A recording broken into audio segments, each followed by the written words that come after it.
Excise വകുപ്പിന്റെ കീഴിൽ Muvattupuzha general ആശുപത്രിയിൽ പ്രവർത്തിക്കുന്ന ജില്ലാ വിമുക്തി ലഹരി വിമോചന കേന്ദ്രത്തിൽ ഉടൻ സ്ഥിര ഡോക്ടറെ നിയമിക്കുമെന്ന് ആരോഗ്യ എക്സൈസ് വകുപ്പ് മന്ത്രിമാർ അറിയിച്ചു. ആശുപത്രിയിൽ മെഡിക്കൽ ഓഫീസറെ സ്ഥിരമായി നിയമിക്കണമെന്ന് ആവശ്യപ്പെട്ട് ജില്ലാ പഞ്ചായത്ത് പ്രസിഡന്റ് കെ.ജി. രാധാകൃഷ്ണൻ, മന്ത്രിമാരായ കെ. മുരളീധരൻ, എം. ലിജു എന്നിവർക്ക് നിവേദനം നൽകിയതിന്റെ അടിസ്ഥാനത്തിലാണ് നടപടി.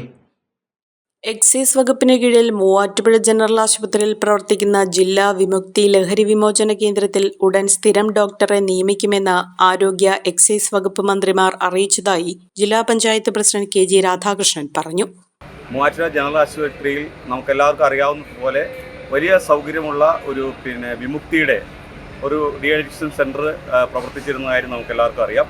ഏകദേശം 10 ബെഡുകളുള്ള വലിയ സൗകര്യങ്ങളുള്ള ഒരു ആശുപത്രിയിലെ ഒരു സെൻ്ററായിരുന്നു അത്. കുറച്ച് കാലങ്ങളായി, ഏകദേശം 3-4 മാസമായിട്ട് അവിടെ ഡോക്ടറില്ലാത്തതുകൊണ്ട് യഥാർത്ഥത്തിൽ അവിടെയുള്ള ചികിത്സയ്ക്ക് എത്തുന്നവർക്ക് വേണ്ടത്ര പ്രയോജനം ലഭിക്കാത്തൊരു സാഹചര്യം ഉണ്ടായിരുന്നു.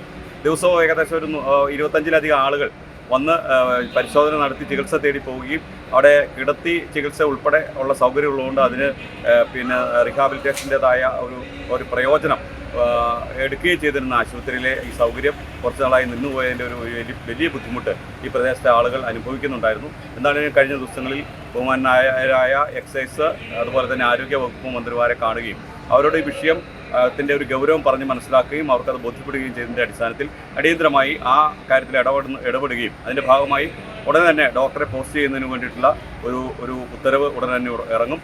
എന്താണെങ്കിലും ഒരാഴ്ചയ്ക്കുള്ളിൽ നമുക്ക് ഈ പ്രശ്നം പരിഹാരമാകുമെന്നാണ് നമ്മൾ കാണുന്നത്. എന്നാലും വലിയ സന്തോഷമാണ്. കേന്ദ്രത്തിൽ മുഴുവൻ സമയ മെഡിക്കൽ ഓഫീസറെ നിയമിക്കണമെന്നാവശ്യപ്പെട്ട് ജില്ലാ പഞ്ചായത്ത് പ്രസിഡന്റ് മന്ത്രിമാരായ കെ. മുരളീധരൻ, എം. ലിജു എന്നിവർക്ക് നേരിട്ട് നൽകിയ കത്തിന്റെ അടിസ്ഥാനത്തിലാണ് അടിയന്തര നടപടി. ലഹരി വിമോചന ചികിത്സ പൂർത്തിയാക്കി കഴിഞ്ഞ് വീട്ടിലേക്ക് മടങ്ങുന്നവർക്ക് കൃത്യമായ മരുന്ന്, കൗൺസിലിംഗ്, തുടർ ചികിത്സ എന്നിവ ലഭിക്കാത്ത സാഹചര്യമാണ് നിലവിലുള്ളത്. ചികിത്സയ്ക്ക് കൃത്യമായ തുടർച്ചയില്ലാത്തതിനാൽ മരുന്ന് നിർത്തുന്നതോടെ 70% പേരും വീണ്ടും ലഹരി ഉപയോഗത്തിലേക്ക് തിരികെ പോകുന്ന അവസ്ഥയുണ്ട്. ലഹരിയിൽ നിന്ന് പിന്മാറുമ്പോൾ രോഗികൾക്കുണ്ടാകുന്ന അസ്വസ്ഥതകൾ, കടുത്ത ഡിപ്രഷൻ, ആത്മഹത്യാ പ്രവണത തുടങ്ങിയ സാഹചര്യങ്ങളിൽ അടിയന്തര വൈദ്യസഹായം നൽകാൻ കേന്ദ്രത്തിൽ ആളില്ല. ഇത് രോഗികളുടെ സുരക്ഷയ്ക്ക് വലിയ ഭീഷണിയാണ്. സംസ്ഥാനത്ത് തന്നെ ഏറ്റവും മികച്ച രീതിയിൽ പ്രവർത്തിച്ചിരുന്ന മാതൃകാ വിമുക്തി കേന്ദ്രമായിരുന്നു മൂവാറ്റുപുഴയിലേത്. നിലവിൽ ജില്ലയിൽ എക്സൈസിന്റെ മേൽനോട്ടത്തിൽ പ്രവർത്തിക്കുന്ന ഏക ലഹരി വിമോചന കേന്ദ്രവും ഇതാണ്.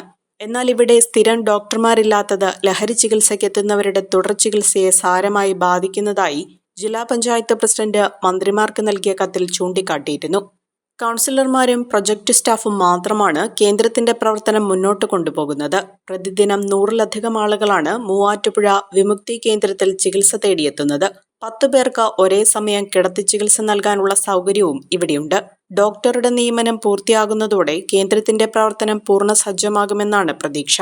ജില്ലാ പഞ്ചായത്ത് സ്ഥിരസമിതി അധ്യക്ഷൻ ഷൈജോ പറമ്പിലും പ്രസിഡന്റിനൊപ്പം നിവേദക സംഘത്തിലുണ്ടായിരുന്നു. അഹല്യയിലെ വിദഗ്ധരായ ഡോക്ടർമാരുടെ ചികിത്സ കൊണ്ട് എനിക്ക് എന്റെ കാഴ്ചശക്തി പൂർണ്ണമായും തിരിച്ചു കിട്ടി. ഇപ്പൊ എനിക്ക് ഈസിയായി വായിക്കാം. നേത്ര സംരക്ഷണത്തിന് നമ്മുടെ Ahalya. Ahalya foundation eye hospital, കേരളത്തിൽ എല്ലായിടത്തും.